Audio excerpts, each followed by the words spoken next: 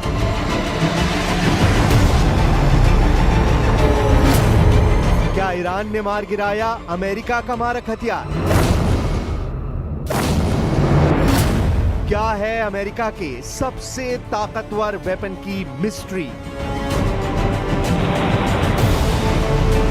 13 जून से 24 जून तक दुनिया ने उस जंग को देखा है जिसमें ईरान, इजराइल और अमेरिका ने अपने बारूदी कारखाने के सबसे ताकतवर हथियारों का इस्तेमाल किया।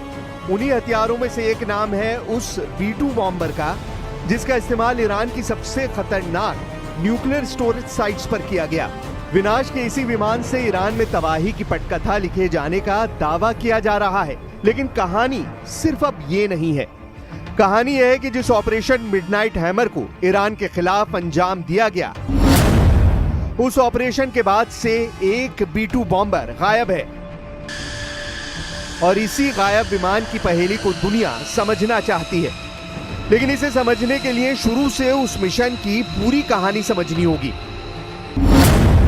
जिस मिशन की नींव ईरान के खिलाफ इजराइल ने 13 जून को रखी थी।